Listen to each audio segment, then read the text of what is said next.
Salam sejahtera Malaysia, denyut nadi suara rakyat bergema di channel ini.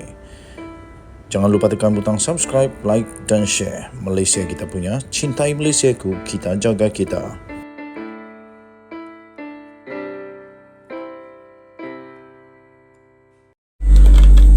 Salam sejahtera Malaysia. Hamzah Zainuddin silap langkah kali ini. Dia bagaikan cuba untuk mengkantoikan, cuba untuk menakut-nakutkan kerajaan, tapi dia tak sedar bahawa dia sendiri yang kena. Dia cuba menjerut leher sendiri.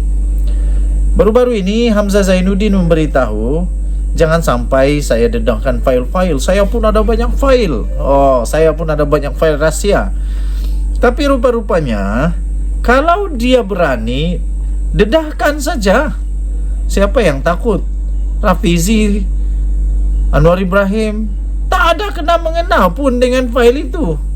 Cuma saja risikonya menurut Rafizi, kalau dia dedahkan fail itu, bukan sahaja tidak ada kesan kepada Rafizi, Anwar atau siapa-siapa dalam kerajaan, tapi Hamzah Zainuddin sendiri pun berisiko kena masuk penjara. Sebab itu Rafizi kata, Rafizi ragu-ragu pemimpin pembangkang sanggup dipenjara. Kalau berani dedahkanlah. Cepat-cepatlah dedah. Kita nak tengok siapa masuk penjara dulu. Menteri Ekonomi Rafizi Ramli menyatakan keraguannya sekiranya Ketua Pembangkang Hamzah Zainuddin sanggup dan berani mengambil risiko untuk dipenjarakan. Kononnya untuk demi mendedahkan fail-fail yang didakwa disimpan sejak menjadi Menteri Dalam Negeri. Kalau berani dedahkanlah. Saya pun tunggu ni. Rafizi berkata dia melihat dakwaan Hamzah itu tidak lebih sekadar retorik kerana mempertaruhkan dirinya sendiri sekiranya memilih untuk mendedahkan fail-fail berkenaan.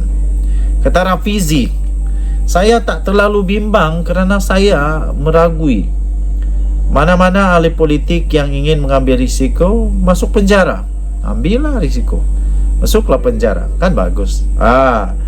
Kata Rafizi, jika saya Hamzah Zainuddin, jika mereka iaitu ahli politik pembangkang mahu mendedahkan fail itu, maka mereka mendedahkan diri mereka kepada semua ini, iaitu hukuman penjara. Saya ragu begitu, kata Rafizi. Katanya selepas melancarkan Majlis Banci Ekonomi 2023 di Bank Negara Malaysia Kuala Lumpur hari ini.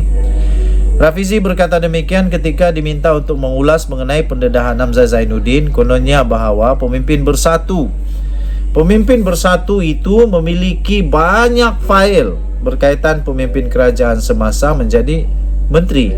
Dedahkan cepat. Kita nak tengok siapa yang kena. Tapi jangan lupa dedahkan semua, tahu. Ahli Parlimen Pakatan Harapan PH bagaimanapun berkata Hamzah Zainuddin mungkin melakukan kesalahan undang-undang jika menyimpan sebarang dokumen sensitif dan menggesa dia disiasat kerana bersubahat dengan melindungi ahli politik tertentu dalam kerajaan. Nanti kena siasat, ada maklumat sulit iaitu yang terlindung oleh akta kerahsiaan. Kenalah. Ahli Parlimen Pasir Gudang Hassan Karim yang juga seorang peguam berkata kenyataan Hamzah itu bertentangan dengan Akta Rahsia Rasmi OSA 1972 dan Sumpah Rahsia. Sementara itu ahli Parlimen Kepong Lim Lip Eng membangkitkan isu bahawa Hamzah Zainuddin mungkin telah melakukan kesalahan jenayah jika menyimpan fail yang diletakkan di bawah OSA. Rafizi berkata pembangkang perlu mempertimbangkan apakah pendedahan tersebut akan melibatkan kepentingan orang ramai sebelum mereka berbuat demikian. Bercakap berdasarkan pengalaman sendiri yang pernah didapati bersalah kerana melanggar OSA pada 2016, Rafizi menegaskan dia mendedahkan dokumen sulit mengenai skandal 1MDB yang berada dalam simpanannya tanpa kebenaran dengan niat menyelamatkan orang ramai melebihi daripada segala-galanya. Pastikan ia tidak serkap jarang dan mengambil kesempatan politik daripadanya. Orang ramai jauh lebih bijak. Kita tunggu dan lihat saja. Sekiranya ada skandal besar yang melibatkan sesiapa, dokumen itu akan keluar sekarang. Media pasti dapat, kata Timbalan Presiden PKR. Denyut nadi suara rakyat bergema di channel ini. Kita jumpa lagi, bye-bye. Salam sejahtera Malaysia, denyut nadi suara rakyat bergema di channel ini. Muhyiddin Yassin sudah didakwa 2 kali. Sudah didakwa 2 kali di mahkamah. Dan dia telah pun diberikan jaminan untuk bebas daripada tahanan. Dia dijamin dengan nilai 2 juta ringgit Malaysia. Tapi sekarang ini heboh di media sosial, warga maya terkejut. Warga maya terkejut dengan kemampuan 2 orang anak Muhyiddin Mak Yassin yang sediakan wang untuk ikat jamin 2 juta ringgit dalam masa yang singkat. Wow, luar biasa. Sebab itu mungkin menyebabkan ramai warganet, warga maya yang hairan. Macam mana anak Tan Sri Muhyiddin Mak Yassin boleh cari wang 2 juta dengan masa yang singkat? Pengurusi Perikatan Nasional PN Tan Sri Muhyiddin Mak Yassin telah selesai membayar wang ikat jamin sebanyak 2 juta ringgit di kaunter pendaftaran jenayah Mahkamah Session di sini pada jam 11.30 pagi pada Jumaat. Memetik sinar harian, Presiden Parti Pribumi Bersatu Malaysia Bersatu itu telah berjaya melunaskan bayaran berkenaan menerusi 2 penjamin, iaitu 2 orang anaknya. Sebelum beredar meninggalkan kompleks mahkamah, ahli Parlimen Pago itu mengadakan sidang media yang dihadiri oleh puluhan media. Pada ketika itu, Hakim Azura Alwi telah menetapkan jumlah itu selepas membenarkan permohonan daripada pihak pendakwaan terhadap Muhyiddin Mak Yassin yang berdepan dengan 6 pertuduhan kes rasuah berjumlah 232.5 juta dan pengubahan wang haram sebanyak 195 juta.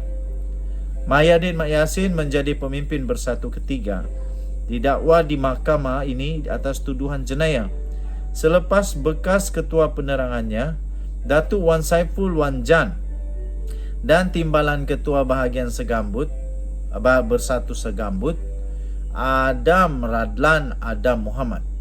Pada 21 Februari yang lalu, Wan Saiful didakwa di mahkamah ini atas pertuduhan meminta dan menerima rasuah berjumlah 6.9 juta, membabitkan projek Jana Wibawa bernilai 232 juta pada tahun lalu. Bagaimanapun, beliau mengaku tidak bersalah. Pada hari yang sama, Adam Radlan dituduh atas 2 pertuduhan termasuk menerima rasuah RM500,000 membabitkan projek Jana Wibawa. Pada pagi Jumaat, Muhyiddin Mak Yassin didakwa sebagai seorang pegawai badan awam, iaitu Perdana Menteri Malaysia dan Presiden Bersatu telah pun menggunakan kedudukan untuk suapan wang bernilai berjumlah 232.5 juta daripada seorang individu, iaitu Azman Yusof 51 tahun dan 3 syarikat lagi, iaitu Bukhari Aquatic Sdn Bhd, Nepturis Sdn Bhd dan Mamfor Sdn Bhd bagi sekutu parti itu di antara 1 Mac 2020 dan 20 Ogos 2021. Tuan-tuan dan puan-puan, kerana itu ramai yang mempersoalkan, bertanya rasa pelik bagaimana anaknya boleh jumpa cepat wang itu untuk membayar jaminan. Tapi pada pendapat saya, wang itu memang senang didapat kalau beramai kawan. Jadi bolehlah dapat masa yang singkat. Jadi saya fikir anak Muhyiddin Yassin tak melakukan apa-apa salah. Cuma mungkin dia sudah ada duit simpanan sedikit.